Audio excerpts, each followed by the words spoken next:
Radio Imo et Capital présentent le grand rendez-vous de l'immobilier. En partenariat avec Orpi et Bien Ici. Une émission présentée par Guillaume Chazoulière et Sylvain Lévy-Valency. Eh bien, bonjour à toutes et à tous, merci d'être avec nous. Et voilà, nous sommes déjà en octobre pour ce 32e numéro du grand rendez-vous de l'immobilier que nous allons consacrer entièrement aujourd'hui au marché locatif et aux 39 millions de locataires qui peuplent notre pays, mon cher Guillaume. Oui, tout à fait, Sylvain, bonjour. Comment ça va, Guillaume, ça aujourd'hui ? Va pour ce deuxième numéro de l'année. 4e saison. Voilà, 4e saison, 32e numéro, on part très fort.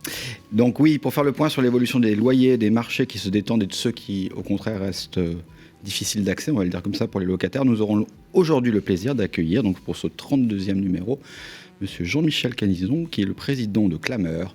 Alors pour ceux qui ne connaissent pas, Clameur, on peut le présenter comme un regroupement de professionnels qui produit, ni plus ni moins que l'observatoire de référence pour le marché locatif. Donc bonjour, monsieur Canizon. Bonjour, monsieur Chazoulière. Et d'ailleurs, j'ajoute en outre, si vous permettez, Jean-Michel Canizon, que vous êtes également président de l'association Pluriance, qui regroupe les 12 plus gros opérateurs français de l'immobilier. 13 avec l'arrivée d'Orpi l'année dernière. Avec une part de marché importante. Oui, souvent on parle de 40 à 45% du marché intermédiaire. Oui, c'est pas mal. Voilà, c'est pas mal. Et je précise aussi que vous êtes président du groupe Docher. Oui. Voilà. D'ailleurs, c'est ma première fonction. Voilà, c'est d'ailleurs votre première fonction. On est ravis d'être avec vous. Merci. Au programme de ce numéro d'octobre, votre séquence, ça vous concerne. Je sais que c'est votre séquence préférée, qu'on aime bien, Guillaume, qu'on avait revu d'ailleurs, puisqu'on l'a élargi avec 3 séquences, avocat, notaire, agent immobilier, toujours très pratico-pratique, qui répondent à vos questions. Et d'ailleurs, ces questions, vous les posez chaque mois dans le club Facebook géré par Capital et Guillaume, bien sûr, le club des proprios. Voilà, c'est le numéro 32 du grand rendez-vous de l'immobilier. Ça commence maintenant. Le grand rendez-vous de l'immobilier, le grand témoin. Alors, comme je vous le disais précédemment, avec ce numéro d'octobre, Jean-Michel Canizon, président de Clameur, de Pluriance et du groupe Docher, pour ceux qui ne vous connaissent pas. Alors, Clameur, c'est un regroupement donc, de professionnels, c'est l'observatoire de référence sur le marché locatif. On va prendre avec vous, si vous voulez bien, la température du marché en cette quasi-fin d'année 2021, qui s'annonce plutôt pas mal, la fin de l'année, en termes de résultats. Cher Jean-Michel, comme de coutume, je vais laisser, comme on le fait à chaque fois avec mon complice Guillaume Chazoulière qui va poser la première question. Je voudrais juste compléter ce que vous venez de dire, Sylvain. Clameur est une association qui regroupe effectivement des professionnels, mais pas que, car au sein de Clameur, nous avons également l'UNPI, l'Union nationale des propriétaires immobiliers, qui regroupe. C'est une association. Je ne sais pas si c'est un syndicat. Non, c'est pas un syndicat. Ouais. L'UNPI, ce sont les propriétaires. C'est ça, ce sont les propriétaires privés. Voilà. Donc il n'y a pas que des professionnels. C'est sûr que le gros du flux de données locatives vient des professionnels, mais pas que. Merci pour cette précision, Guillaume. Merci pour cette précision. Donc, rebonjour, monsieur Canizon. Oui, effectivement, on va commencer par une question simple. On a traversé une crise qui a impacté le marché. On ne reviendra pas ici sur le marché de la vente, qui s'est très très bien porté, mais moi, ce que j'ai envie de savoir aujourd'hui, c'est comment évoluent les loyers, notamment dans les grandes villes. Est-ce que la crise, justement, qu'on a traversée, a poussé certains propriétaires, on peut le penser, à revoir leurs prétentions à la baisse sur certains marchés locaux ? Ou pas. Ou pas, oui. L'analyse qui a été faite sur les 2 dernières années, puisqu'en fait on s'est focalisé sur les données qui partent de fin 2019 jusqu'à T2 2021, donc tout récemment on a essayé d'être le plus large possible. On se rend compte que non, il y a eu en fait très peu d'évolution pendant la crise. Je vais vous donner quelques chiffres histoire de poser le cadre.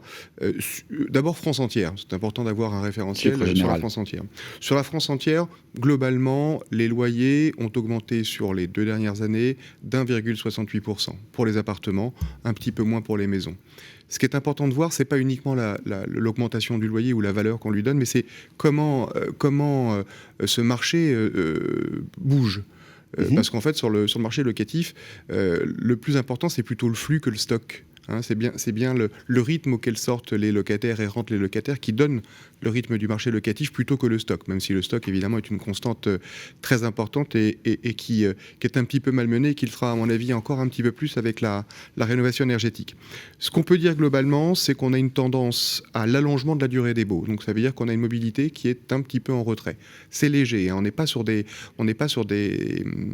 chiffres très importants, mais globalement, on peut dire que sur les 5 dernières années, on a gagné 6 mois. Donc c'est-à-dire que le locataire moyen en France reste 6 mois de plus dans son logement. Voilà, ça c'est sur les 5 dernières années. Et c'est exactement pareil depuis 2020. Donc en fait, il n'y a pas eu d'effet Covid. Enfin, il n'y a pas eu d'effet de Covid. En tous les cas, sur la durée des baux, on a cette petite augmentation de la durée moyenne du bail.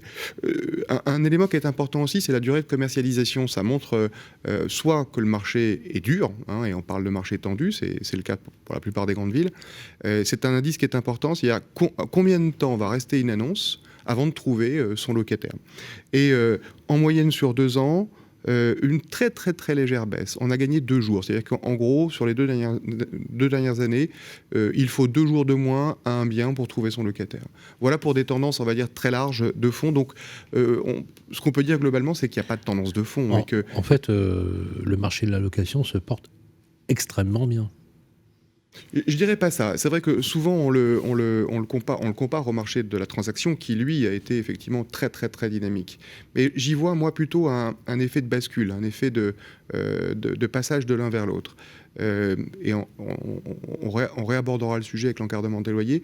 Le parc locatif privé est en constante régression depuis maintenant 15 ans.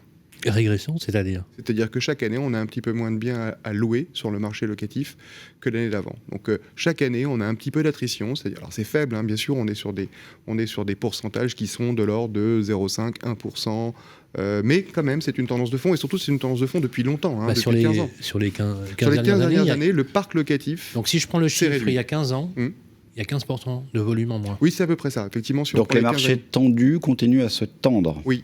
C'est effectivement ça. Les grandes villes, donc il n'y a pas d'effet, on en reparlera peut-être tout à l'heure, mais l'effet crise, là, où les gens partent des villes, oui. Alors, ça ne libère pas des logements, ça ne détend pas les marchés, comme par exemple. On ne le constate pas encore. Est-ce qu'on le constatera dans les mois ou dans les années qui viennent? Je ne sais pas.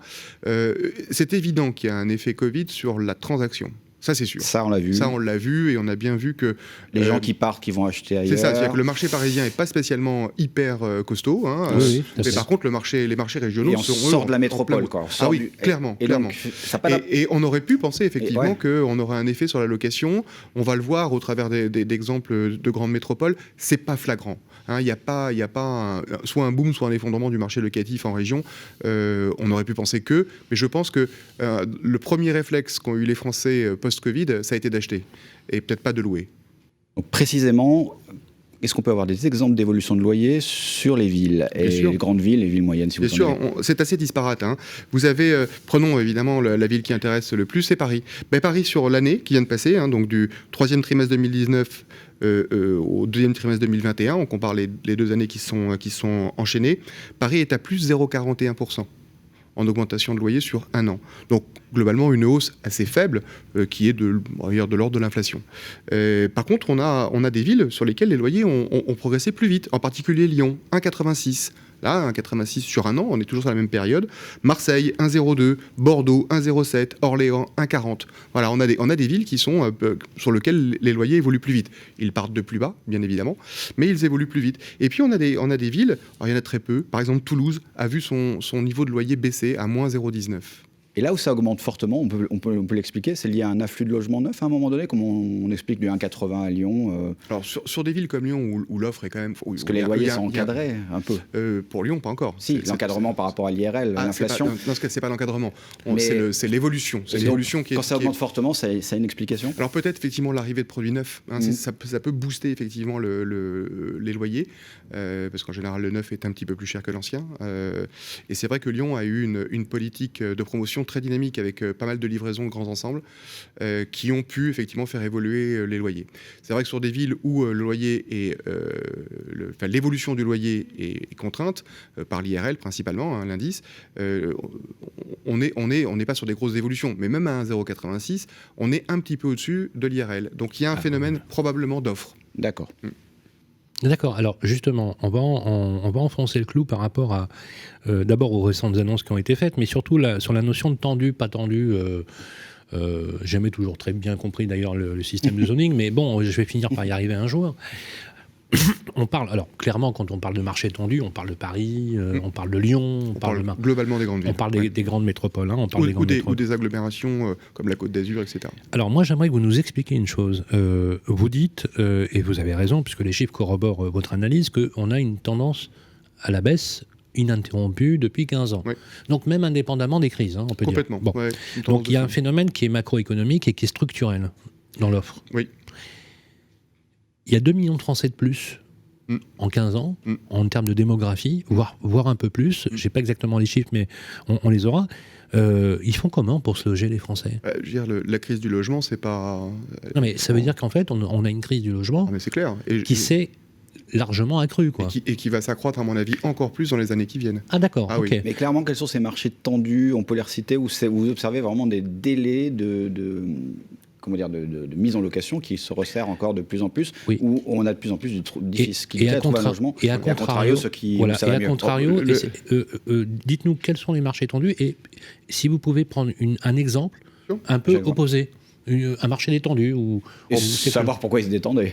En fait, si vous voulez, c'est simplement dû à l'effet de demande et à la concentration de la population dans les grandes villes. Aujourd'hui, toutes les grandes villes sont tendues en termes de loyer. Et il n'y a pas assez d'offres. Il n'y a pas assez d'offres, oui. Quand on dit tendu, c'est qu'il y a un déséquilibre entre la demande et l'offre. On a des chiffres pour parler un peu aux gens, là, combien de temps Oui, bien sûr. Alors, si vous voulez, on peut passer directement sur les grandes villes. J'avais fait une petite analyse sur les régions, mais qui confirme globalement les tendances françaises. Sur les régions, l'augmentation de la durée des baux sur 5 ans, elle a gagné, pareil, à peu près 0,6 ou 0,7%. Donc 5 à 6 mois, on va dire. La durée de commercialisation, alors elle est très variable. Par exemple, entre 12 jours pour la Bretagne et les Pays de Loire et 25 jours pour la Normandie, le centre et PACA. En Bretagne et Pays de Loire, ce phénomène tend à s'accélérer. Pourquoi ? C'est pas évident de trouver des solutions. Durée de commercialisation, donc ça veut dire... c'est la durée, je mets mon bien, il est loué. Exactement. En combien de temps ? Donc on a des chiffres qui sont très disparates. 25 jours en Normandie, 12 jours en Bretagne. C'est fou. Ça, c'est les chiffres, le dernier chiffre. Ah oui, ça, c'est vraiment les chiffres sur la base du T2 2021 D'accord. et sur la base des 2 dernières années. Donc, c'est des chiffres tout à fait d'actualité. Par contre, ce qui est assez étonnant, c'est qu'on se rend compte qu'il y a en parallèle une évolution du volume d'annonces. C'est important, le volume d'annonces. C'est un peu l'étalon, on va dire. Ouais. Globalement, on a de très grosses disparités. Je vous donne un exemple. Oui. On a un fort rebond en Ile-de-France où les annonces ont fait plus 31% sur 2 ans. Plus 31%. Plus 31% sur 2 ans. Alors là, c'est le contraire de ce que vous disiez tout à l'heure. Attention, en manque de logement, il y a plus d'annonces. Rappelez-vous que je vous ai dit qu'en fait, ce qui était important, c'était le flux et pas le stock. Oui. Et c'est vrai que les fluctuations, les mouvements de flux peuvent être très rapides, puisque voilà. Et on a cette observation de plus 31. On a des hausses modérées en PACA avec plus 5, plus 6 en Corse. Voilà. Et on a des hausses très notables en Bretagne. Et là, à l'inverse, à la baisse, on a moins 14. Combien de temps il faut pour trouver un logement à Paris, à Lyon, Bordeaux, dans les grandes villes ? C'est un marché tendu aujourd'hui. On va passer alors, à ce moment-là. C'est ça qui intéresse sur les métropoles. Aussi. Alors, sur les métropoles, ça c'est la part des meublés. Alors, c'est intéressant ce que vous dites, Jean-Michel, parce que moi, ce que je vois, c'est une démographie beaucoup plus importante aussi dans les métropoles, donc et une faiblesse du stock.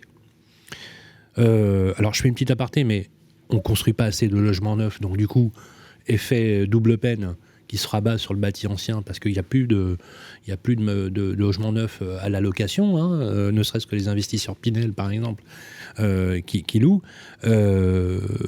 Structurellement, on a quelque chose qui est en train vraiment de s'alourdir. Alors les chiffres, justement, sur ces métropoles, vous les avez ? Alors, ce que je peux vous dire aujourd'hui, c'est que sur la région parisienne et Paris intramuros, on est sur des temps de parution d'annonces qui sont de l'ordre de 9 à 10 jours. Donc on est sur 9 à 10 jours. Donc on est sur quelque chose de très rapide. Ouais. On retrouve ces chiffres-là sur des villes comme Nantes, Bordeaux ou Lyon. Nantes, c'est 9 jours, Bordeaux, c'est 10 jours, et Lyon, c'est 11 jours. D'accord. Donc on voit bien que là, effectivement, quand on met un bien qui correspond à la demande sur le marché, ça va très vite. A contrario, et c'est assez étonnant, on va retrouver des villes avec des délais de commercialisation qui sont très longs. Nice, on pourrait se dire, Nice, c'est 30 jours. 30 jours ? Ouais. Alors là, on ne sait pas pourquoi. Il y a forcément, à mon avis, une corrélation entre le prix qui est demandé et le délai de commercialisation. 30 jours pour Nice. 30 jours pour Nice. Rouen, 28 jours. Orléans, 26 jours. Voilà. Donc après, c'est vrai que ce n'est pas évident de faire la différence entre un marché qui n'a pas de demande et un marché sur lequel il peut y avoir un déséquilibre assez fort entre, on va dire, ce que recherche le locataire et les prix proposés. Et à Nice, là, les loyers, ils baissent du coup ? Non, à Nice, les loyers sont déjà hauts. Ouais. Donc ils ne baissent pas. Ils sont relativement stables avec des progressions de l'ordre de 0,5 à 0,6% par an. Donc on voit bien qu'il y a un effet en fait sur le pouvoir d'achat de ceux qui accèdent à la location, et ça on peut l'identifier par l'allongement des durées. Oui, je pense que ce critère là, d'allongement de la durée de commercialisation est assez parlant. Il montre bien soit le fait que l'offre est tellement rare que dès qu'il y a un produit qui est mis en location, il est très très vite loué. Paris en est évidemment l'exemple. Hein. Et dans des régions, on a, alors que ce sont des régions qui sont demandées, Nice est une ville plutôt dynamique. Hein, oui, avec un emploi. Mais pourquoi on a un délai aussi important ? Alors, on a une faiblesse des offres, c'est sûr. Donc, on pourrait penser qu'une offre qui est mise parte vite. Eh bien, ce n'est pas le cas. C'est 30 jours, c'est quasiment un des records. Hein, peut-être une ville plus de propriétaires. Alors, c'est peut-être une ville plus de propriétaires et puis probablement des loyers qui sont assez élevés, donc difficile de loger les gens. Une question encore la crise. On n'a pas beaucoup parlé des villes moyennes. Alors, les villes moyennes... typiquement, alors je prends justement, vous avez parlé d'Orléans. Oui. Donc en fait c'est intéressant parce que en fait Nice a exactement le même délai qu'Orléans, 3 fois plus que Paris. Paris 10 jours, 28 jours à Orléans par exemple. Oui. Est-ce que ces villes qu'on appellerait les villes moyennes, ou les villes alentours qui talonnent un peu les grandes métropoles, est-ce qu'elles ont tiré leur épingle du jeu ou pas ? C'est impossible à dire aujourd'hui, en tous les cas sur les loyers, c'est clair. Même, je dirais plus, parce qu'on dit qu'il y a un nouvel afflux de population sur ces villes, donc on sait si ça a un impact sur le marché. C'est un impact sur la transaction, on l'a bien vu. Non, mais sur la location. Sur la location, aujourd'hui, c'est impossible à dire. On ne voit pas dans les chiffres d'impact, on va dire, d'impact visible, d'impact sensible. On est vraiment sur des évolutions qui sont en dessous d'1 ou 2%. Donc il faudrait attendre, si on veut faire une analyse un peu cohérente, il faudrait attendre fin 2022. Oui, je pense que fin 2022, on devrait avoir un petit peu plus. C'est pas évident pour autant que ça bouge. Hein. On se rend compte quand même que le marché locatif, il est d'une stabilité absolument incroyable. Sur les Alors justement, avant cela, Guillaume, si vous voulez bien, parce qu'on a un petit micro-trotte. Un petit truc. Je voudrais qu'on écoute, vous savez, Jean-Michel, le concept de cette émission, c'est de donner la parole aux particuliers, et cette émission, elle est conçue pour les particuliers avec nos confrères de Capital.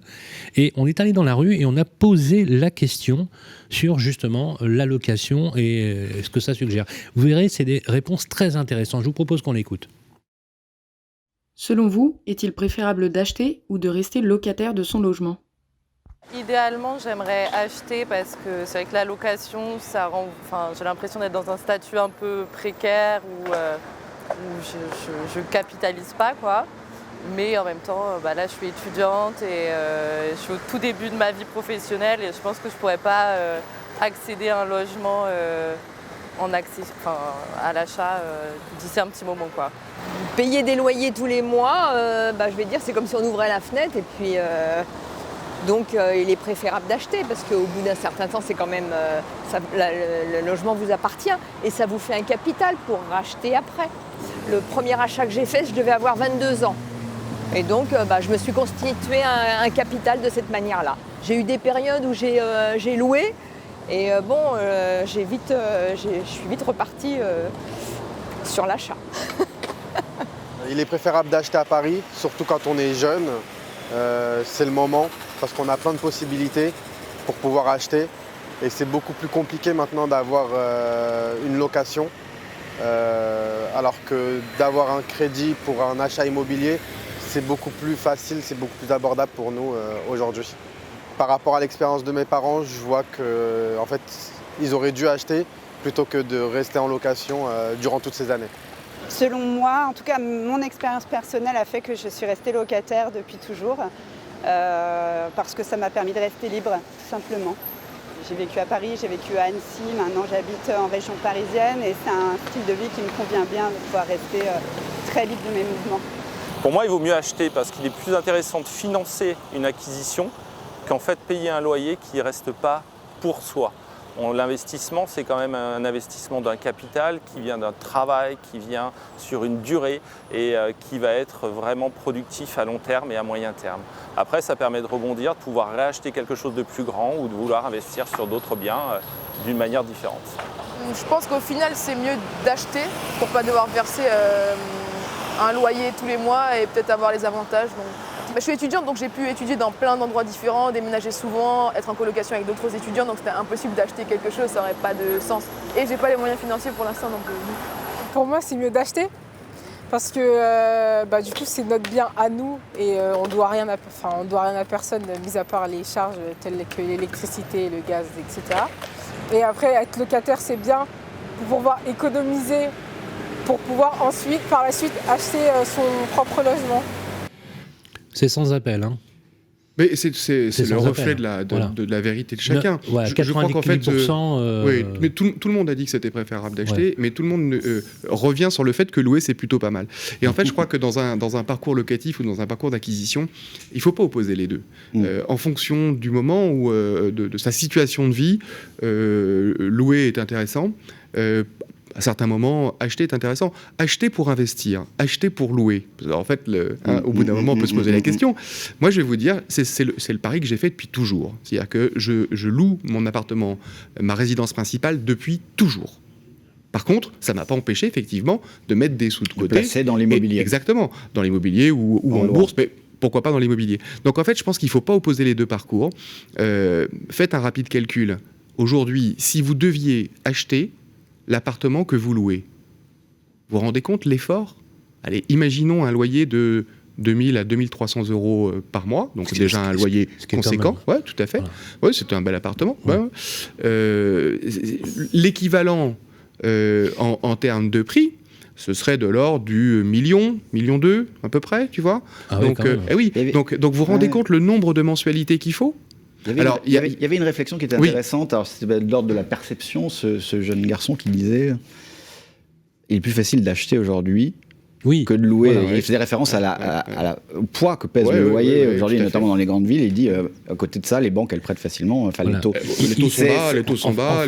Les banques prêtent un petit peu moins facilement en ce moment. Mais je ne sais pas si c'est vrai. Quand on l'écoute, une chose est sûre, et d'ailleurs on a fait des sondages sur la question, c'est que dans la perception du public, et notamment du public jeune, il est plus facile de constituer un dossier de crédit sur du long terme que d'accéder à la location. Bon, je pense que c'est un petit peu subjectif, mais c'est pas faux. En tous les cas, ce qui est certain, c'est qu'il n'y en a pas un qui est 1000 fois plus difficile que l'autre. Aujourd'hui, c'est vrai que constituer un dossier de crédit auprès d'une banque pour acheter un bien immobilier, c'est très bien accueilli par les banques qui aiment bien prêter, je veux dire, surtout prêter à des gens solvables. Le loyer, c'est vrai qu'il faut le sortir tous les mois, mais le rapport entre le prix du produit, le prix de l'appartement et le loyer, en fait, il est très conséquent. D'ailleurs, on l'a entendu. Il y a une jeune femme qui disait « Bah oui, c'est peut-être mieux d'acheter, mais de toute façon, moi, j'ai pu bouger, j'ai fait mes études partout. Elle est libre. » Et je crois que le loyer, quand on raisonne en termes, ou la location, quand on raisonne en termes de mobilité professionnelle, c'est hyper important.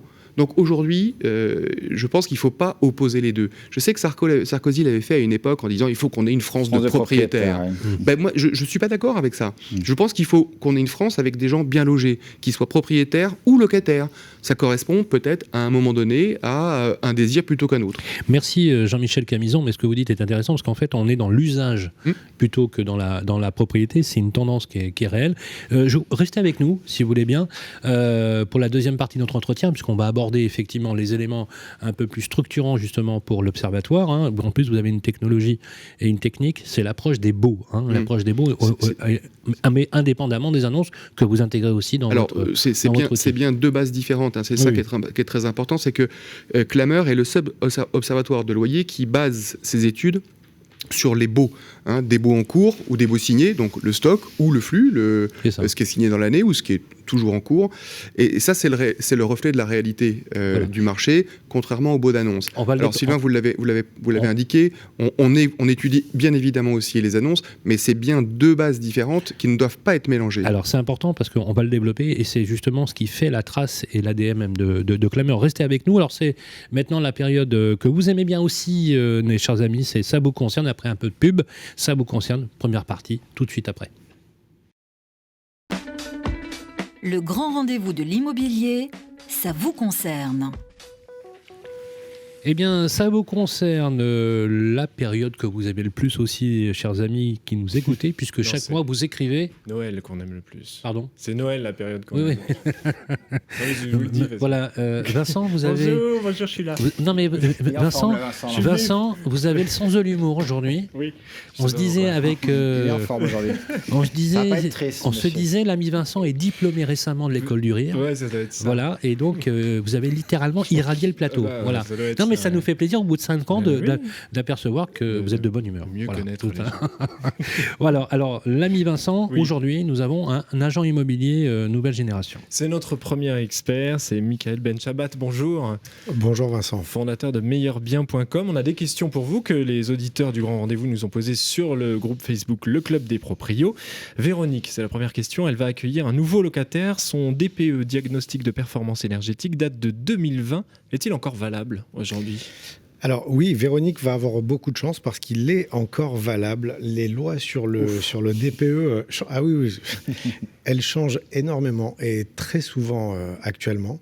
Mais c'est vrai que la dernière loi en date dit que tous les DPE qui ont été réalisés entre le 1er janvier 2018 et le 31 décembre 2021 seront valables jusqu'en 2024, jusqu'au 31 décembre 2024. Donc Véronique pourra utiliser le même DPE pour son locataire. Voilà, elle n'aura pas à le renouveler. Et je vais juste préciser, si toutefois il y avait besoin de le mettre à jour, les diagnostiqueurs jouent le jeu et ils vous le mettent à jour très facilement. Et si elle vendait, ce serait pareil ? Pareil, c'est pareil. Une autre question de Julie, est toujours posée sur le groupe Facebook Le Club des Proprios. Les acheteurs de Julie ont essuyé un refus de prêt. En effet, la banque leur a signifié qu'elle ne prêtait pas pour des logements dont l'étiquette énergétique est au-delà de D, ce qui est le cas ici. Celui de Julie est classé E. Elle se demande, notre auditrice, si ce motif est légal ou du moins courant. Alors, normalement, c'est c'est entre A et E lorsqu'il s'agit d'un prêt aidé. Personnellement, j'aurais recommandé à Julie de dire à ses acheteurs de changer de banque ou de passer par un courtier. Mais plus sérieusement, la banque, lorsqu'il s'agit d'un prêt aidé entre A et E, ils peuvent donner un accord de prêt. Après, même si on va au-delà et que le logement est classé F ou G, il suffit dans ce cas-là que l'acquéreur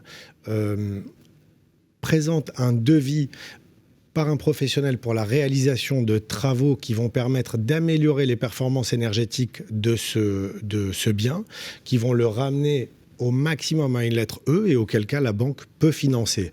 Mais je trouve que cette réponse est un peu... la réponse du banquier est un peu limite. Oui, parce que vous dites les prêts aidés, mais légalement, enfin, il n'y a pas de... On est d'accord. Hein, oui, après, tout à fait. C'est juste qu'elle n'a pas envie de prêter. Exactement. Je pense qu'elle doit avoir une autre raison, mais après. Non, mais pas forcément. On a vu des banques aujourd'hui réviser en extra-financier des normes, notamment énergétiques. Ça, c'est quelque chose qui se développe de plus en plus. Ceci dit, entre nous, on peut dire à notre ami qui vous a posé la question, faites les travaux. De toute façon, ça va améliorer votre confort, ça va vous faire économiser. Et en plus, vous avez maintenant le prêt avance mutation qui permet de financer le reste à charge lorsque, par exemple, elle a des aides comme la prime rénov ou ce genre de choses. Tout à fait, mais ça n'a pas l'air d'être courant, de toute façon. Alors, ça arrive. Ça arrive quand même. Non, mais c'est l'attitude de banque, sur ce genre de... Non, moi, je suis assez surpris. D'accord. Et je suis assez surpris parce que, normalement, si c'était au-delà de E, oui, pour un logement classé F ou G, c'est un peu plus fréquent. Mais là, en l'occurrence, c'est pas le cas. Donc, c'est pour ça que je suis un peu étonné. Oui, comme quoi, faut s'étonner de rien parce qu'il arrive tout sur le Club des Proprios. On enchaîne. Vous posez vos questions. Merci beaucoup, Michael Benchabat, meilleurbien.com. Merci à vous. Merci à très bientôt. Merci. À tout à l'heure avec notre experte avocate. Absolument. Ganaëlle Saussens qui est avec nous. Le grand rendez-vous de l'immobilier, l'édito de David Benbassa. Pour ce 32e numéro, comme d'habitude, nous sommes avec David Benbassa, directeur général de Bien Ici. Salut David. Bonjour Sylvain, bonjour Guillaume. De quoi allez-vous nous parler aujourd'hui pour votre édito ? Je vais rester dans la thématique du jour, vous parler de manière un peu plus précise de la location meublée et de faire un focus, un état des lieux sur un an après où en est la location meublée. J'étais venu vous en parler l'année dernière à peu près à la même date. Alors effectivement, on se souvient, en mai 2020, crise sanitaire, plus de touristes, notamment à Paris et en France d'une manière générale, et on a vu se retourner sur le marché les logements réservés à la location de touristique de courte durée. Donc ça a eu un impact important sur des volumes d'annonces en location meublée, sur bien ici évidemment, mais sur l'ensemble du marché et du territoire. Alors avec la réouverture des agences, nous ce que l'on a vu, c'est que le volume d'annonces de meublé a diffusé, a progressé de plus de 50% par rapport à la moyenne des mois précédents. Donc il y a eu un vrai impact. En cette rentrée de 2021, où est-ce qu'on en est ? Finalement, le logement meublé aujourd'hui, c'est 15 à 18% de l'offre de location d'appartements ou de maisons en France, mais c'est 3 points de plus que l'année dernière, donc c'est pas négligeable. Alors évidemment, 20% de cette offre de location meublée, finalement, elle est sur Paris. Je vous ferai tout à l'heure un petit détail du top 5 de ces villes, mais Paris remporte la palme de la part de location meublée. Alors le constat, c'est que on le voit, il y a une baisse de l'offre de location depuis 2019 en France, mais la situation est différente pour la location meublée où on constate une évolution de 5% de cette offre en 2021 par rapport au deuxième semestre 2020. Donc augmentation du volume. Une autre différence, c'est la rotation plus rapide des annonces de location meublée par rapport à la location vide. Ça, c'est relativement compréhensible. Mais aussi la part des nouvelles annonces de l'offre diffusée est supérieure de 10 points par rapport à la location vide. Ça donne un petit peu un effet de dynamique au marché et qui existe sur le meublé. Alors par contre, on constate le même écart en 2021 qu'en 2020 sur le délai de diffusion des annonces. Ça, c'est un élément qu'on regarde de près. La part des annonces meublées qui sortent du marché en moins de 30 jours, elle est 5% plus importante pour la location meublée que pour la location classique. Alors on comprend, évidemment, dans ce contexte où les touristes sont absents du territoire, ils sont en train de revenir, mais ils sont quand même pas nombreux. Et les règles de location peut-être un peu plus restrictives, que les bailleurs se soient tournés vers la location meublée et qu'ils y restent un petit peu. Il n'y a pas eu cet effet boomerang où ils sont venus sur la location meublée, ils sont repartis. Ils sont quand même restés sur ce marché-là. Alors c'est assez compréhensible, avec des durées de location peut-être plus courtes qui permettent de profiter de son bien de manière plus rapide. Le loyer fixé est plus élevé. On constate des évolutions, une augmentation, en tout cas des différences de l'ordre de 15% pour le meublé. Un intérêt fiscal puisqu'on va pouvoir intégrer les meubles dans le calcul de l'amortissement des biens, et puis peut-être moins de situations d'impayés sur ces locations de courte durée. Si on regarde la recherche de logement maintenant, sur les courbes et la saisonnalité des recherches, effectivement c'est assez similaire. Il y a peut-être un pic un petit peu plus important à l'été, mais ça vient de la recherche étudiante, et ça c'est très marqué. Mais par contre, par rapport à 2020, on a les mêmes différences de volume sur les consultations par annonce et le nombre de contacts par annonce. C'est au bénéfice de la location meublée qui génère 25% de plus que la location classique. Ça, on le voit bien effectivement dans les évolutions de contacts sur le site bien ici notamment. Si on regarde l'utilisation des critères meublés dans les recherches immobilières, ça, c'est relativement nouveau et ça progresse toujours un peu en 2021. Si on regarde la part des utilisateurs qui utilisent maintenant ce critère meublé dans les recherches, il a progressé de 10% par rapport à l'année 2020. Donc ça, c'est un critère que l'on regarde effectivement de près aussi. Si on regarde maintenant la demande, figurez-vous que de janvier à août 2021, on a tout simplement fait et même dépassé le volume de contacts meublés que l'on a fait sur toute l'année 2020. Donc, c'est un type de produit qui est extrêmement recherché. Alors, c'est lié effectivement à l'augmentation du volume, mais le pic d'activité qu'on a enregistré à l'été 2021, puisque c'est le pic des demandes, il est 25% plus important que celui de 2020. Donc, une vraie tendance sur le meublé. Alors, évidemment, quand on cherche à s'installer rapidement, quand il y a un changement familial, un changement professionnel, c'est assez facile d'aller vers le meublé et on peut utiliser l'expression qu'on a juste à poser ses valises dans ces locations meublées. C'est un peu ça l'idée. Est-ce que le télétravail va apporter une tendance supplémentaire sur l'usage de ces logements meublés versus l'achat? Ça, c'est un peu tôt pour le dire, mais on va regarder ça de près. Je vous parlais des villes au démarrage de cette chronique. Encore cette année, le top 5 des villes finalement ne change pas beaucoup et il représente un tiers des localités recherchées pour la recherche de meublés. On y retrouve Paris, bien évidemment, numéro 1, Lyon, Montpellier, Marseille et Toulouse qui finissent ce top 5. Et ça, il n'y a pas d'évolution depuis sur 2021 versus 2020. C'est toujours les grandes villes et c'est toujours là où il y a le plus d'offres. Il n'y a pas eu d'irruption de ville moyenne dans le top 5. Non, pas du tout. Pas du tout. C'est pas ce qu'on a vu. En résumé, si je résume l'intérêt de ces locations meublées, finalement, elles sont de plus en plus présentes sur le marché de la location, presque 20% maintenant, je le disais au début. Les biens trouvent rapidement preneur, ou en tout cas génèrent beaucoup de contacts auprès des professionnels de l'immobilier.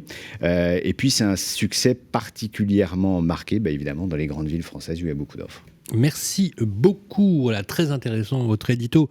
David Benbassa, directeur général de Bienici, vous restez avec nous David, puisque c'est l'heure de votre Focusimo.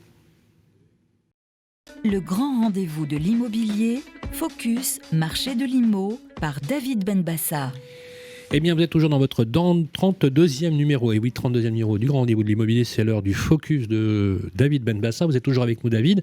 Aujourd'hui, c'est le concept du format. On appelle un professionnel pour avoir la tendance et le focus de son marché. Qui appelons-nous aujourd'hui ? Alors, on appelle, figurez-vous, la même personne que l'année dernière, puisqu'on fait un état des lieux à N+1. Donc, on va appeler Kevin De Castro, qui est animateur métier location pour Citia Immobilier. Et j'avais 2 questions à lui poser. Bonjour Kevin, tout de suite la première. Comment a évolué le marché de la location sur l'année et plus particulièrement, forcément, la location meublée ? Bonjour David, bonjour à tous. Alors, le marché de la location se porte extrêmement bien, tout comme l'année dernière, mais c'est vrai que cette année encore plus, avec une très très très forte demande et une offre qui suit parfois pas trop, avec un taux de vacances qui est extrêmement bas chez nous. Pour vous dire, c'est que cette année, on a réalisé là autant de locations que l'année dernière complète terminée, là au 11 octobre. Donc effectivement, le marché de la location se porte très très très très bien. Effectivement, sur la location meublée, on constate aussi qu'on a une demande très très importante. Un peu plus chaque année, depuis le Covid, on a un changement, on a une nouvelle demande concernant la location meublée. On n'est plus essentiellement sur des étudiants, on a effectivement un changement d'habitude, une évolution plutôt des habitudes, avec des personnes qui préfèrent habiter en extérieur des grandes villes et prendre un petit meublé à côté du travail pour être là une ou 2 journées par semaine. Donc, et le reste du temps est en télétravail. Donc, c'est vrai que la demande du meublé a extrêmement évolué et est beaucoup plus importante. Par exemple, on a une résidence sur Tours qui s'appelle une Cocoon, qui est une résidence, on va dire, avec des services premium. Des logements meublés, donc complètement tout équipés, des services plus eau froide, on a la fibre qui est compris dedans, on a même une laverie sur place, on a un régisseur, des choses comme ça. Cette résidence a été complètement prise d'assaut donc par des étudiants, mais également par des personnes qui viennent travailler sur Tours Centre, mais qui n'habitent pas sur Tours Centre. Donc c'était assez particulier, donc ça fonctionne très très très bien. On a une forte demande et du coup nous, chez Citia, on a mis en place un nouveau dispositif pour justement faire part de cette demande, donc sur nos propriétaires bailleurs, puisque on propose à tous nos propriétaires bailleurs qui sont en fin de défisque un nouveau package, on va dire, et se diriger vers du LMNP. Donc LMNP, c'est du loueur meublé non professionnel, pour info. C'est un statut fiscal qui permet donc à ces propriétaires de bailleurs de garder des avantages fiscaux. Et comme ça nous permet, nous, de répondre à un besoin qui est du côté client, candidat locataire, avec une forte demande sur le meublé, et on a un propriétaire bailleur qui est hyper satisfait, parce que du coup, il va continuer à bénéficier d'avantages fiscaux. Donc c'est vrai que ça fonctionne très très très bien et on a trouvé ce côté-là pour continuer à répondre à la demande du meublé. C'est vrai que c'est parti très vite. Tous nos meublés sont partis en début de saison, une saison qui a commencé relativement tôt cette année, c'est-à-dire qu'on a commencé, mais déjà on avait une forte demande. Ça est monté effectivement crescendo, mais déjà mais c'était hyper important. Et tous nos meublés sont partis au début de saison. Là, en fin de saison, on n'a absolument plus rien. Merci Kevin. Deuxième question. Et la deuxième question, c'est quels sont les départements ou les villes qui ont eu la plus forte demande ? Honnêtement, la location se porte bien partout, au niveau national. Pour vous dire, c'est que chez Citia, on a un taux de vacances qui est extrêmement faible. Là, en fin de saison, on avoisine à 2,5 taux de vacances. C'est-à-dire qu'on a loué quasiment tous nos logements. Donc globalement, c'est vraiment sur le territoire. Ça va de Lille à Marseille, en passant par Bordeaux. Là, je cite que les grandes villes, mais on a des villes comme Saint-Étienne également où ça a très très bien fonctionné. Et même dans des petites villes comme Sedan, des choses comme ça, où ça a très très très bien fonctionné. La demande a été hyper importante et on a absolument tout loué. Alors, c'est vrai qu'il y a toujours des villes qui tirent leur épingle du jeu. Angers. Encore une fois, cette année, Angers, on a été pris absolument d'assaut. On était obligé de même demander au call de reprendre des appels parce qu'on était complètement sous l'eau, à la ramasse par rapport à ça. On essayait de satisfaire un maximum de demandes, mais c'est vrai que c'était un petit peu compliqué. Des villes comme Rennes aussi. Rennes, ça a très très bien fonctionné. Et pour trouver un logement sur Rennes, c'est très compliqué. Donc après, on a les villes habituelles, telles que Bordeaux, Lyon aussi, des choses comme ça, où on a des taux de vacances qui sont extrêmement faibles. On est à 0,5% de taux de vacances dans des villes comme ça. Donc ça fonctionne très très bien. Mais honnêtement, globalement, c'est sur tout le territoire que ça a bien fonctionné. Nous, toutes nos agences ont fait plus de locations que l'année dernière. Il n'y en a pas une qui a fait moins que l'année dernière. Donc vraiment, globalement, c'est sur tout le territoire. Et pourtant, on a 220 agences sur toute la France et vraiment, on a un maillage total du territoire. Donc vraiment, ça fonctionne bien. Et encore une fois, même, on est un peu victime de notre succès, c'est-à-dire qu'il y a une pénurie de logements, ça c'est clair et net. Et c'est aujourd'hui hyper compliqué de trouver un logement qui correspond bien à la demande. Merci Kevin, à bientôt. Merci David, et on vous retrouve comme d'habitude le mois prochain pour votre édito et le Focus Immo. Avec plaisir. Le grand rendez-vous de l'immobilier, ça vous concerne. Toujours dans votre 32e numéro du Grand Rendez-vous de l'Immobilier, on est très heureux d'être avec vous. Et comme c'est la tradition, ça vous concerne, deuxième partie, c'est l'heure, l'ami Vincent, de recevoir notre avocate, qui est notre avocate préférée, puisqu'elle est sur notre plateau. Oui, Ganaëlle Soussens, bonjour. Bonjour. Bienvenue. Notre experte avocate, donc. Une première question vous est posée par Carlos sur le groupe Facebook, le Club des Proprios. Après une inondation du logement de Carlos, le logement est devenu insalubre. Qu'est-ce que peut faire notre bailleur pour aider son locataire à retrouver un logement, le temps de remettre l'autre en état? Alors, quels sont les le moyens? propriétaire peut faire tout ce qu'il veut, il peut aider son locataire autant que possible, mais ce qui me surprend, c'est qu'on en soit arrivé là. C'est-à-dire que normalement, quand un sinistre survient, on a des assurances. Le locataire a l'obligation de s'assurer, de souscrire une police multirisque habitation qui devrait normalement intervenir et le reloger au besoin, à condition que ce soit prévu dans son contrat. Ah oui. Et côté propriétaire, on a l'assurance PNO, propriétaire non occupant, qui elle aussi permet de prendre en charge la garantie d'un sinistre qui surviendrait. Et il y a un cas qui est plus classique que celui-ci, qui est celui où l'appartement disparaît. C'est l'occasion, c'est ce qui se passe par exemple en matière d'incendie, lorsqu'un immeuble brûle, les logements qui étaient à l'intérieur disparaissent. Et là, la règle du Code civil, c'est que le bail s'éteint, puisqu'il n'y a plus de logement, il n'y a plus la possibilité de le louer. Et si le logement n'est détruit que partiellement, le locataire peut choisir de rester moyennant une diminution du montant de son loyer. Une deuxième question pour vous, Ganaëlle Soussens, elle est posée par Étienne de Paris. Étienne fait partie du conseil syndical d'un immeuble. Une de ses copropriétaires, qui elle ne fait pas partie du conseil syndical, lui a fourni des devis à transmettre en vue de la prochaine AG de copropriété pour des travaux à réaliser sur la porte d'entrée. Le hic, c'est que Étienne avait déjà de son côté des devis, d'où sa question maintenant. Cette personne est-elle autorisée à transmettre des devis supplémentaires sans faire partie du conseil syndical ? Oui. En tout cas, je ne vois pas qu'il y ait de règles qui interdisent à un copropriétaire de prendre l'initiative de faire budgéter des travaux qui sont envisagés. Et elle a la courtoisie, entre guillemets, de passer par le conseil syndical. Elle pourrait également demander directement au syndic d'inscrire une résolution à l'ordre du jour de l'Assemblée générale portant sur ces travaux et sur le devis de cette entreprise. Donc la réponse est oui, elle peut tout à fait le faire. Elle peut le faire, il n'y a pas de souci. Un copropriétaire sans passer par le conseil syndical peut demander à mettre à l'ordre du jour un point particulier. Bien sûr, tous les copropriétaires peuvent le faire et le syndic n'a pas la possibilité de refuser d'apprécier l'opportunité de la résolution. Si on a un conseil syndical, il vaut mieux pas en passer par le conseil syndical pour essayer de tout harmoniser quand même. Quand ça se passe bien, mais là j'ai l'impression que c'est pas exactement le cas. On n'a pas vu la porte d'entrée, mais bon. En tout cas, c'est possible. Ouais. Voilà pour les réponses à Carlos et Étienne. Merci beaucoup, Ganaël Soussens. On vous retrouve sur ganaelsoussensavocat.com, c'est votre site et donc votre cabinet derrière. Et moi, je vous retrouve tout à l'heure avec notre expert notaire Charles Flaubert. Absolument, merci. Charles Flaubert, quel nom extraordinaire, qu'on va recevoir tout à l'heure, notre ami notaire. Merci Ganaël Soussens. Et j'espère qu'on vous retrouvera très vite, notre super avocate du grand rendez-vous de l'immobilier. On enchaîne. Le grand rendez-vous de l'immobilier revient dans un instant. Vous et moi, on se connaît bien. On se voit tous les jours.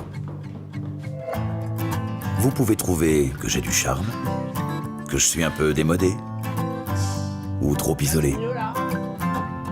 Je suis capable de faire rêver, comme d'empêcher de dormir. Mais même quand je ne suis pas là, on parle de moi. Et s'il arrive que l'on me quitte, c'est toujours bon de me retrouver. De m'avoir, tout simplement. Je suis l'ancien, l'actuel, le prochain. Je suis le bien, celui que vous voulez acheter, vendre, louer ou faire gérer. Orpi, des femmes et des hommes pour votre bien. Harold se sent bien ici. Il y a une bonne boulangerie. C'est bien ici. Il est à 5 minutes de l'école, 20 minutes de son travail. C'est bien ici. Et il adore nager. C'est bien ici. C'est sur bienici.com qu'Harold a eu son coup de cœur. Eh, c'est bien ici. Pour une recherche immobilière innovante, par vie de quartier et temps de trajet. Bienici.com, la meilleure façon de trouver son futur logement. Le grand rendez-vous de l'immobilier, le grand témoin. Le grand témoin, deuxième partie, avec le président de l'Observatoire Clameur, président de Pluriance et du groupe Daucher, Jean-Michel Camison, toujours avec nous. Comment ça va, Jean-Michel ? Ça va très bien, Sylvain, merci. Voilà, vous êtes dans ce 32e numéro du grand rendez-vous de l'immobilier. On va désormais parler de quelque chose qui fait grincer les dents des professionnels, l'encadrement des loyers. Je vous laisse la parole, mon cher Guillaume, pour la première question. Oui, une étude que vous avez menée, je crois qu'on révèle aujourd'hui avec Radio Imo et Capital. C'est un scoop. Voilà. Révèle, alors, met en avant que l'encadrement des loyers est finalement assez bien respecté à Paris, je crois. Je ne sais pas si vous avez fait qu'à Paris. Oui, voilà. on s'est concentré sur Paris, oui. Alors, quels sont les principaux résultats ? Alors, je voudrais vous dire déjà que ce qui nous a amené à faire cette étude, c'est qu'il y a quelques semaines ou quelques mois, est parue une étude, je crois que c'était Se Loger, la CLCV. Et CLCV, qui globalement disait que les Parisiens et les Franciliens, surtout les Parisiens, ne respectaient pas l'encadrement des loyers. Enfin, les propriétaires, en tous les cas, qui louent. Et avec un taux qui était énorme. Je crois que c'était de l'ordre de 60% de loyers qui n'étaient pas respectés. Bon, moi, ça m'a étonné. Non, c'était taux de conformité de 60%. Mais enfin, bref, 40% de loyers voilà, non conformes. Non conformes. Bon, ça m'a étonné. Moi, je suis professionnel. Mon métier, c'est la gestion locative, donc je loue beaucoup sur Paris. Et j'avoue que on respecte évidemment scrupuleusement l'encadrement des loyers. Parfois, on fait appel à un complément de loyer, mais on en reparlera. Encore faut-il effectivement pouvoir le justifier. Et ce chiffre m'a étonné. Or, je sais que les études qui sont faites par Se Loger sont basées sur les annonces. Or, les annonces, ça pose un problème, c'est inflationniste. Souvent, on va dire, la décomposition du prix du loyer dans une annonce est peu claire, c'est-à-dire qu'on ne retrouve pas la partie charge, la partie hors charge, la partie complément de loyer. Donc en fait, c'est très juste ce que vous dites, parce qu'effectivement, c'est un élément qui est majeur. Et, et les particuliers nous posent ce genre de questions. Ça me paraît évident, c'est compliqué. Ils ont et du mal aujourd'hui, quand vous avez un site comme Le Bon Coin, qui est le premier en termes de nombre d'annonces, qui globalement ne met que des loyers toutes charges, enfin charges comprises, comment voulez-vous, derrière, analyser l'évolution d'un loyer ou le respect de l'encadrement, puisque le montant des charges, il est évidemment variable. Prenez un immeuble avec un chauffage collectif, vous avez votre partie chauffage qui est dans votre loyer, il fait partie de vos charges. Prenez un immeuble avec des radiateurs individuels ou des chaudières gaz individuels, il n'est pas dans vos charges. Et l'encadrement des loyers, c'est le loyer hors charge. Bien sûr, on ne peut comparer que des loyers hors charge. Vous n'êtes pas arrivé à ce résultat alors ? Nous, on est beaucoup moins que ça. Globalement, aujourd'hui, on arrive à 20%. 20%. Donc on est quasiment 2 fois moins que ce qui était annoncé par Se Loger sur la base des baux. D'annonces non conformes, c'est ça ? Non conformes, je dirais pas ça. Effectivement, 20% d'annonces qui sont au-dessus du loyer médian majoré, parce que c'est comme ça qu'est construit l'encadrement des loyers. Pardonnez-moi, Jean-Michel, mais enfin, elles ne sont pas conformes. Donc. Si vous mettez un complément de loyer, elle est conforme.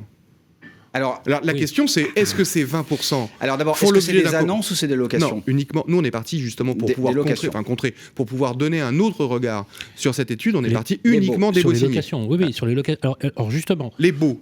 La réalité du marché uniquement. À la différence de la CSV qui est partie sur les annonces. Jean-Michel, utilisons les bons mots. Oui. Donc, nous on dit, alors on fait nos journalistes, effectivement, on dit qu'il y a un problème de conformité. Expliquez-nous ce qu'est le complément de loyer pour qu'on le comprenne bien, et surtout expliquer à nos auditeurs ce qu'est un complément de loyer, parce qu'il n'est pas automatique. Sachant qu'on va en parler dans un reportage. Il faut le justifier, et d'ailleurs, on a interrogé. Expliquez-nous comment ça fonctionne. Comment fonctionne l'encadrement des loyers parisiens? Vous avez déjà un maillage au niveau de la ville. Vous avez 15 zones et 80 zones iris. C'est les plus petites zones qu'on sait identifier. Donc ça veut dire que le préfet va devoir choisir un prix médian par zone iris, et ça posera un problème, parce que les zones iris sont parfois toutes petites et très proches les unes des autres. Et donc, vous avez cette fixation qui est faite par zone iris. D'accord ? Donc, ça veut dire que quand vous respectez l'encadrement des loyers, vous respectez l'encadrement des loyers de votre zone. Ça, c'est super important. C'est le premier point. Le deuxième, c'est que pour calculer un loyer médian, pour que le préfet puisse fixer un encadrement maximum, ce qu'on appelle un loyer médian majoré, c'est plus 20 par rapport au loyer médian, il y a 4 fonctions qui le déterminent. 1, le nombre de pièces. 2, la zone iris. 3, l'année de construction de l'immeuble. Et ça, c'est, à mon avis, le point qui pêche. Car c'est pas dans les annonces. Mais c'est pas dans les annonces. Et donc c'est pour ça qu'ils le voient exactement. Pas, les autres. C'est pas dans les annonces, et donc du coup, on ne sait pas l'identifier, ou l'étude qui a été menée le laisse de côté. C'est ça qui expliquerait la différence avec. Ouais, d'accord. Je pense que ça peut venir. Oui, parce que sur les annonces, c'est jamais écrit à un immeuble ou rarement. Et le 4, c'est quoi? Le quatrième? Ouais, le 4. Le quatrième. Oui, meublé, non meublé. Donc la typologie. Sachant que les meublés sont encadrés. Hein. Alors les meublés sont encadrés au même titre que les non meublés. Par contre, en général, c'est plus 10 par rapport au loyer médian. C'est plus 10. Voilà. Alors je récapitule. Les pièces, premier point. La zone iris, qui est en fait une mesure d'observation très fine, qui est très fiable, même s'il y a quand même des côtés très hétérogènes d'une rue à une autre, ou même d'un immeuble à un autre. Ça pose ça. L'année de construction de l'immeuble et la typologie meublé, non meublé. Et pour clameur, 20% des baux aujourd'hui, et non pas 40%, 20% des baux sont hors des clous, donc pratiquent des loyers qui sont au-dessus du 20% au-dessus du loyer médian majoré. 20%, oui, c'est ça. 20% au-dessus du loyer médian autorisé. Exactement. Alors, c'est 20%. Et pour vous, c'est essentiellement.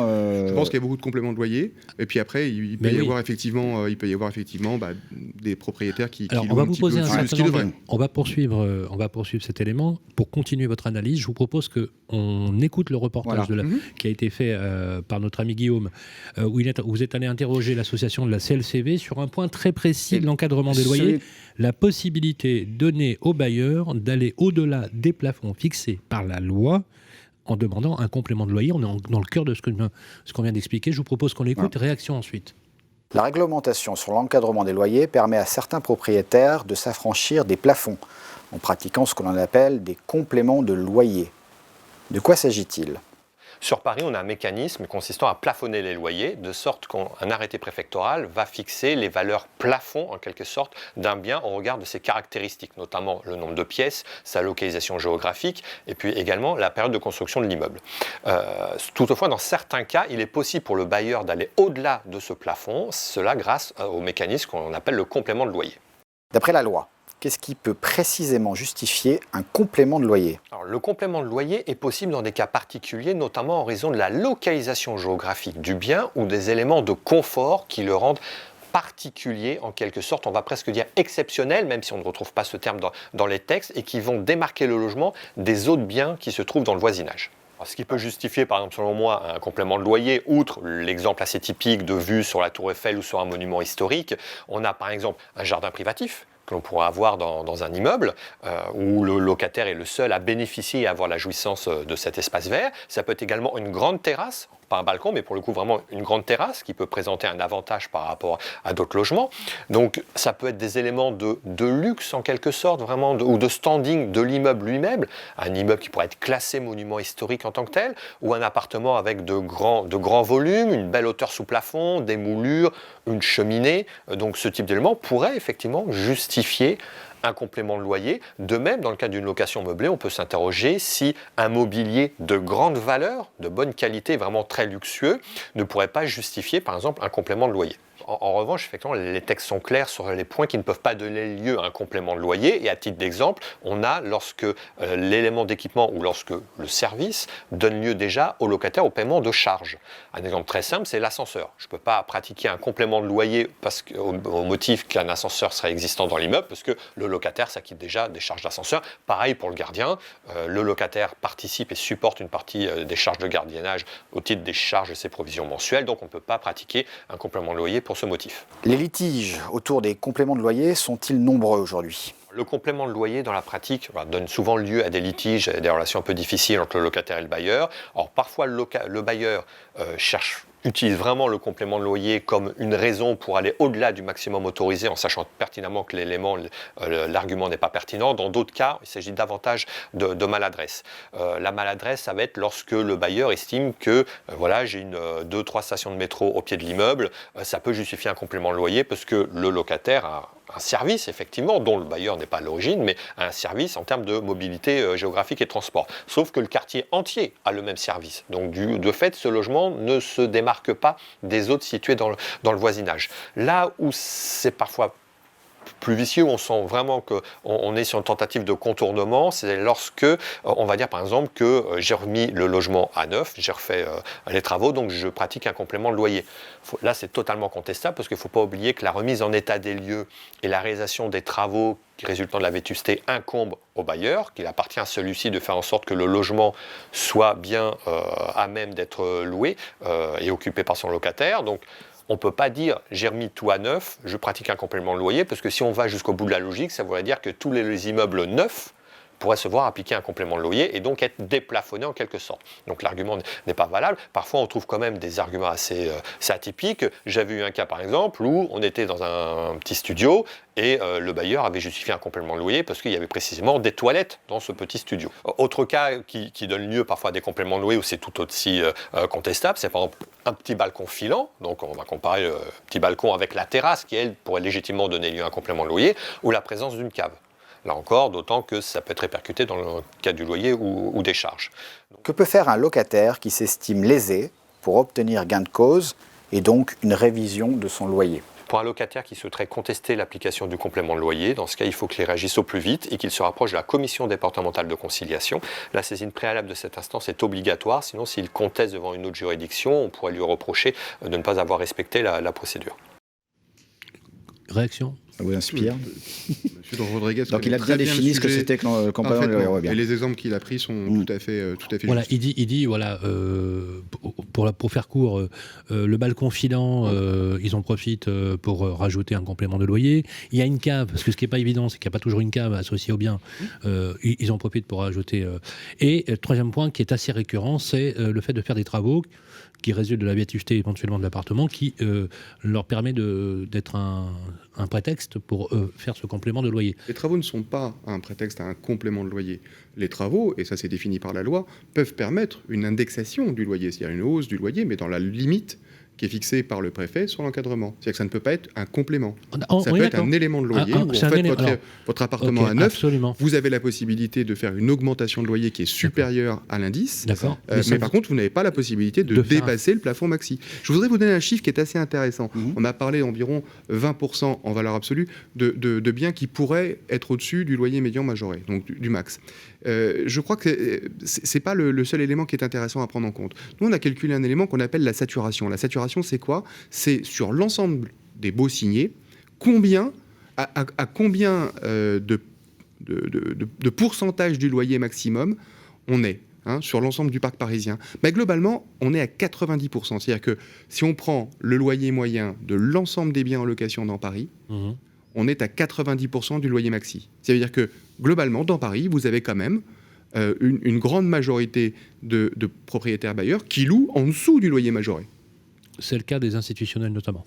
On peut effectivement penser que les institutionnels sont dans ce cas-là. Absolument. Toute dernière question d'actu et on vous laisse sur l'encadrement des loyers. Justement, le gouvernement s'apprête à rendre obligatoire l'affichage du loyer médian. Alors, je ne sais pas si c'est le loyer médian ou le loyer médian majoré sur chaque annonce. crois que c'est le loyer médian. De manière à ce que le particulier ait le loyer, et puis il voit que c'est une bonne chose selon vous. Tout ce qui concourt à la bonne information du locataire est une bonne chose. Ça évite des litiges a posteriori. Donc oui, bien sûr, c'est une bonne chose. Bon, ça va demander effectivement une petite adaptation des logiciels de mise en annonce. Mais franchement, j'y vois absolument aucun inconvénient. Je pars du principe qu'un locataire qui est heureux et qui a compris la construction de son loyer est un locataire qui paye correctement. Vous savez que bon, les taux d'impayés en France sont ridiculement bas.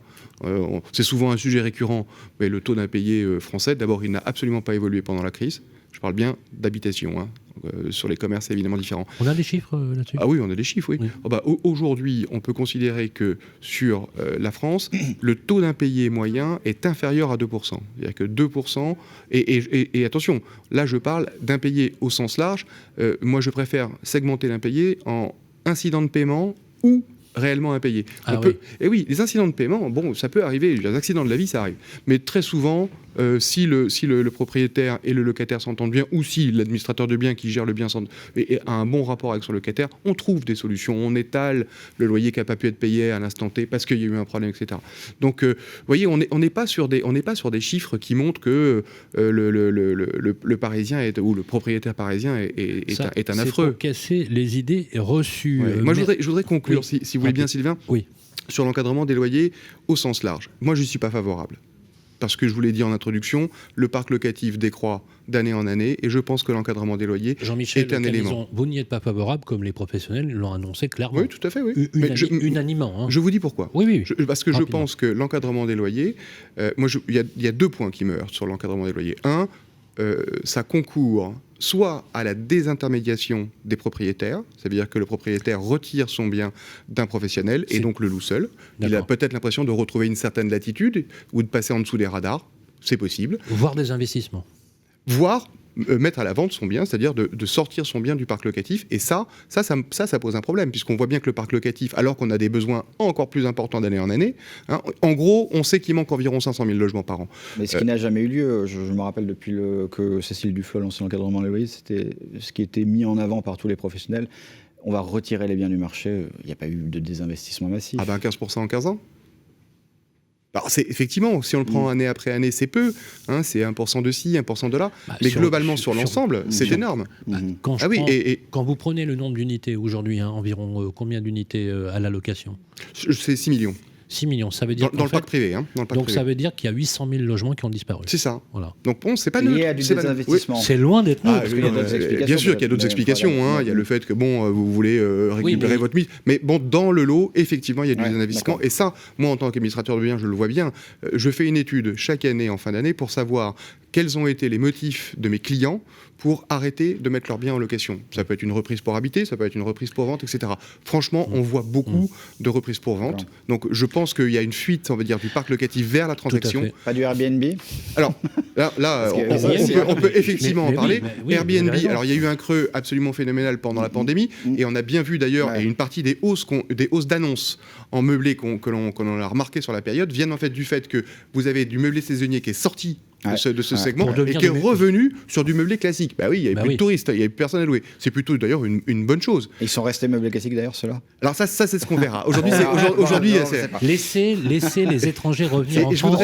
Je voudrais rajouter quelque chose, Sylvain, parce que ça me semble important. Je vous ai parlé de la baisse du parc locatif. Pour moi, l'encadrement des loyers, c'est la meilleure façon de rater la rénovation énergétique. On donne le sentiment aux propriétaires de continuer à essayer de gratter. Je vous rappelle que l'investissement locatif, il est en dessous du livret d'épargne. Donc c'est que dalle. C'est-à-dire que bon, au moindre travaux, vous êtes en négatif sur une année. Et donc on donne ce sentiment-là, alors qu'aujourd'hui, on va demander des efforts hyper important à nos propriétaires pour rénover leurs biens. Donc ça, pour moi, l'encadrement est un outil anti-rénovation. C'est dit. Merci beaucoup Jean-Michel Camison de votre franchise et de n'avoir éludé aucune question. C'est très agréable parce qu'effectivement, on vous a quand même pas épargné, mais Vous avez été très bon sur le coup. Vous êtes président de Clameur, vous êtes aussi président de Pluriance. C'est important de préciser puisque vous représentez les poids lourds de l'immobilier français. Ils sont 13 membres de Pluriance. Et vous êtes également un gros administrateur de biens, syndic de copropriété à Paris, le groupe Daucher. Oui. Voilà, et pas qu'à Paris d'ailleurs, un peu partout. Principalement Paris et la région, mais présent dans toutes les grandes villes TGV. Merci d'avoir partagé ce moment Merci avec votre vous. invitation. Voilà, www.clameur.fr si vous voulez en savoir plus, c'est très simple. Observatoire très intéressant dans la méthodologie. Merci d'être avec nous, Jean-Michel. On va vous laisser aller et on enchaîne tout de suite avec la suite de notre programme. Le grand rendez-vous de l'immobilier, le point juridique de l'ANIL, l'Agence nationale pour l'information sur le logement. Voilà, je suis très heureux que le jingle ait été initié aujourd'hui justement pour annoncer cette chronique récurrente pour cette nouvelle saison avec vous, Roselyne Conan. Vous êtes directrice générale de l'Agence nationale pour l'information sur le logement et vous serez avec nous chaque mois pour répondre à des questions précises et décrypter l'actualité, n'est-ce pas Guillaume ? Oui, et pour cette deuxième chronique, l'actu juridique de l'ANIL, vous nous parlez ce mois-ci des... Alors, c'est pas ce mois-ci d'ailleurs, je crois que ça arrive au 1er janvier, des nouvelles obligations que vont avoir les syndics en termes d'affichage tarifaire. Alors effectivement, cette semaine, ce mois-ci, nous allons parler d'une nouveauté, puisque c'est un texte qui date de début septembre. On savait qu'il allait arriver, puisqu'il a été prévu par l'ordonnance d'octobre 2019. Mais là, maintenant, on a le texte officiel, et ce texte nous définit en fait le contenu de la fiche d'information sur les prix et prestations du syndic. C'est-à-dire qu'au moment où il va envoyer son contrat, il devra joindre aussi cette fiche qui est synthétique. C'est-à-dire que vous savez tous qu'il y a un contrat type de syndic qui donne une nomenclature identique à chaque contrat pour tous les syndics. Là, il s'agit d'être plus synthétique, d'être pédagogique sur l'ensemble des éléments essentiels pour pouvoir comparer différents contrats de syndic, différentes prestations. Et comme le disait Guillaume, c'est une obligation pour les syndics professionnels à partir du 1er janvier 2022. Ça veut dire que mon syndic, moi, je suis déjà copropriétaire, il va m'envoyer quelque chose pour me dire, voilà, maintenant, toutes les prestations que je vous pratique, c'est tel tarif. C'est plutôt le conseil syndical, non, d'abord ? Non, il va informer tous les copropriétaires, oui. C'est-à-dire qu'il fournira effectivement, alors en général c'est au moment où on renouvelle son mandat, mais il fournira les informations essentielles, alors des choses très simples comme les horaires d'ouverture, il va reprendre effectivement le montant de la prestation forfaitaire, détailler les prestations sur mesure, donc les prestations spéciales qui sont facturables soit au temps, soit au forfait également. Donc ça permettra d'avoir une vision globale du coût de la prestation syndic. Alors c'est une fiche pas plus, pas moins. C'est-à-dire que pas plus, pas moins, c'est-à-dire. Alors une fiche pas plus, pas moins, c'est-à-dire qu'on doit reprendre exactement. Donc dans l'annexe de l'arrêté, vous avez la fiche. Et vous devrez reprendre ligne par ligne les différents éléments. Vous n'aurez pas le droit d'ajouter des choses différentes. En face. Voilà. Et est-ce qu'il y a une matrice dans l'ordonnance, dans le texte ? Exactement. Vous avez l'annexe. Il y a un modèle type. Vous avez l'annexe. Vous avez dans l'annexe de l'arrêté, vous avez les éléments avec des tableaux à remplir. Ah oui, quand même. Des éléments. Je suis sûr que ça va faire des syndics très heureux, ça. Alors, c'est important pour comparer quand on change de syndic. Mais encore une fois, je repose ma question. Est-ce que je vais recevoir moi, parce que je ne suis pas censé être informé, à part si j'écoute Radio Imo Capital aujourd'hui, qu'au 1er décembre, au 1er janvier, j'ai une tarification. Ce serait important de manière proactive, tous les syndics alertent leurs copros pour dire, voilà, on a mis à jour nos tarifs. Fiche d'information. Et ça, on va nous le dire, ils sont obligés de nous le dire, ils sont obligés de nous envoyer un courrier. Vous parlez de l'obligation d'information, effectivement. D'alerter, qu'il y a cette fiche, parce que sinon elle peut traîner au fin fond d'un site intranet, puis plus personne... Très juste. On a le syndic a la possibilité de créer donc un intranet où il va mettre à disposition l'ensemble des documents de la copropriété. On peut voter pour ne pas le mettre en place, et le syndic devra, par un biais qu'il aura identifié, donc par courrier vraisemblablement, devoir identifier, informer l'ensemble des copropriétaires en adressant cette fiche d'information. Mais s'il l'indexe dans le PV de l'Assemblée, par exemple, c'est possible ou pas ? Alors le texte n'est pas aussi précis que ça. Il faut que l'information parvienne aux copropriétaires. Voilà, parce que légalement, on met à disposition des copropriétaires les textes qui régissent la copropriété, le règlement de copro, les différentes assemblées, soit sur un intranet, soit sur un outil, mais la plupart maintenant ont informatisé le truc. S'ils mettent en plus la fiche d'information, est-ce que ça suffit ? Ou est-ce que forcément il faudrait envoyer un mail à chaque copropriétaire ? C'est ça le sens de la question.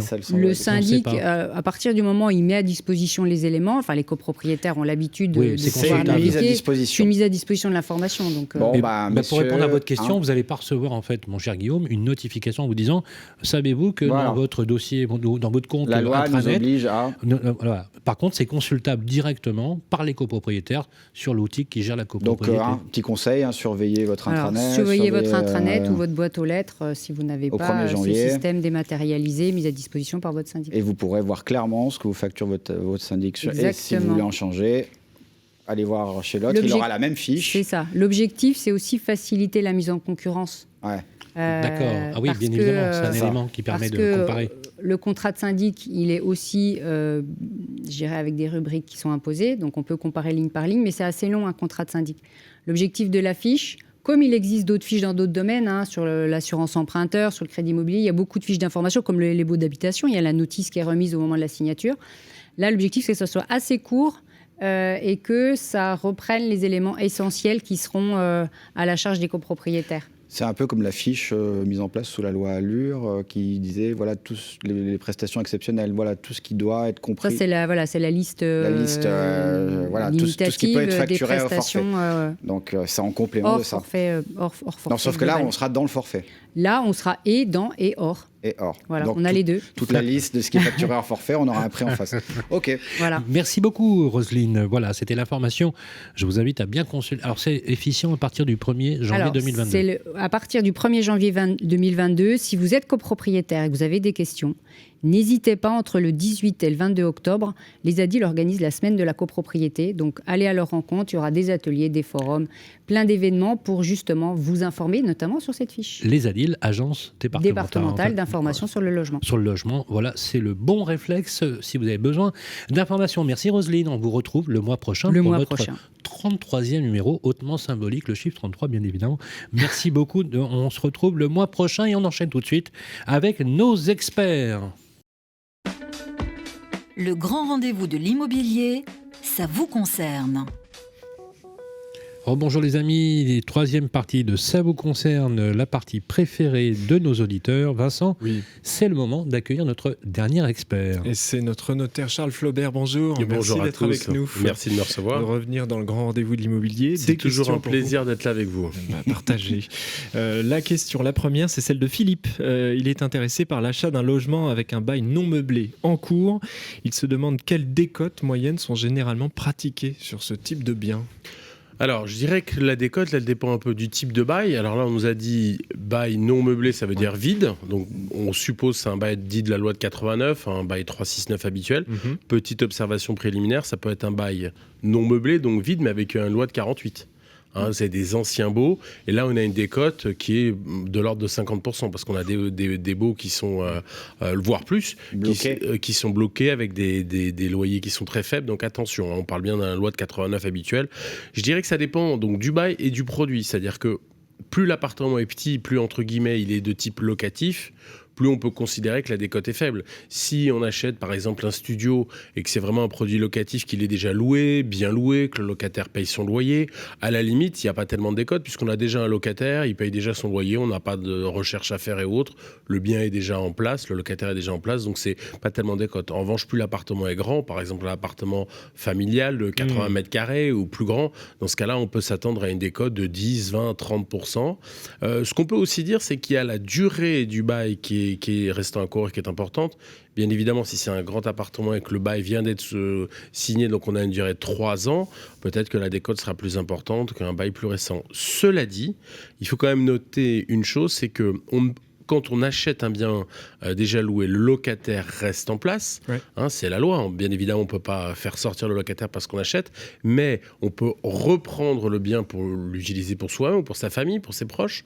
Il faut délivrer congé 6 mois avant, mais il y a une petite exception maintenant, faut bien faire attention à ce point-là, c'est que si la durée du bail est inférieure à 2 ans, le locataire a le droit de rester 2 ans. Donc on ne peut pas reprendre son bail tout de suite après son achat. Si par exemple il reste 9 mois de bail, on ne peut pas délivrer au bout de 3 mois congé pour dans 6 mois. Il y a une durée minimum de 2 ans, c'est une spécificité. Donc décote en fonction du bail, il faut bien le lire, et en fonction du produit. Je dirais que c'est un petit peu difficile de répondre de façon générale avec une décote. C'est des cas particuliers comme toujours, messieurs. Une autre question, elle nous a été posée par Olive maintenant. Vous le connaissez, non ? On l'a perdu, vous le connaissez, Olive ? C'est la femme de Popeye, peut-être. Qu'est-ce qui se passe ? Non, Olive, non, pardonnez-moi, Olive. Non, mais dis-nous. Non, mais Olive, c'est le surnom que je donne à mon associé. Donc effectivement, Olive. D'accord. Voilà, c'est peut-être lui. Voilà, notre ami Olivier Lucas. Oui, s'il nous écoute, voilà. Donc Olive, le prenez pas mal, j'adore votre prénom, il n'y a pas de souci. Olive s'apprête à signer un compromis de vente de combien de temps ? Question classique, dispose-t-il pour obtenir un accord de prêt de la part de la banque, Charles Flaubert ? Alors, c'est vraiment une question importante, parce que lorsqu'on signe un compromis, un avant-contrat, une promesse de vente ou un compromis de vente, la plupart du temps, l'acquéreur souscrira un crédit, donc il aura besoin d'un crédit pour opérer cet achat. La loi, c'est la loi dite Scrivener, du nom de la secrétaire d'État, qui est toujours vivante, d'ailleurs, qui a 96 ans. Madame Scrivener, Christiane, si je ne m'abuse de son prénom. La loi Scrivener, qui date de 78, prévoit un délai légal de 30 jours. Donc, en tout état de cause, cette condition suspensive de prêt ne peut pas avoir une durée inférieure à 30 jours. La pratique, elle a été pendant longtemps 45 jours de conditions suspensives de prêt.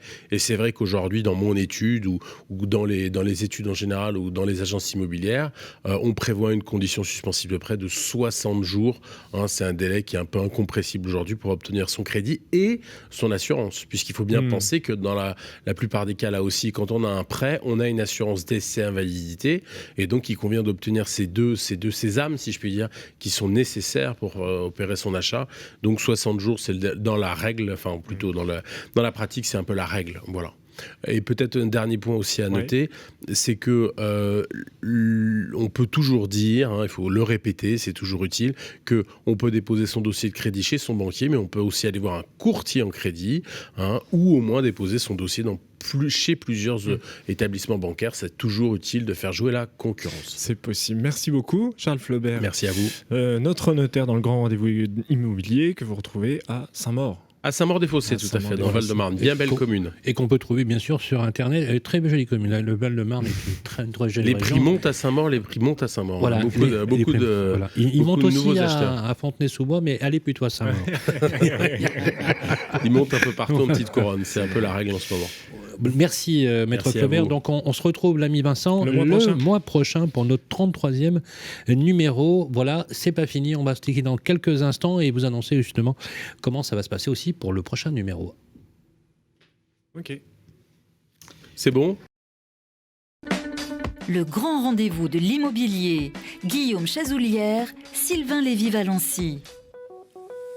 Eh bien, c'est terminé, mon cher Guillaume, pour ce 32e numéro du Grand Rendez-vous de l'immobilier. On va se retrouver ensemble le 19 novembre 2021 avec un grand classique. On fait ça chaque année, Guillaume, que vous adorez toutes et tous et que vous suivez avec attention. Ce sera une spéciale immobilier neuf, n'est-ce pas, Guillaume ? Ben oui, on fera le point sur les ventes, les prix. On fera un tour complet du marché de la promotion, Sylvain. Voilà, et Dieu sait qu'en ce moment...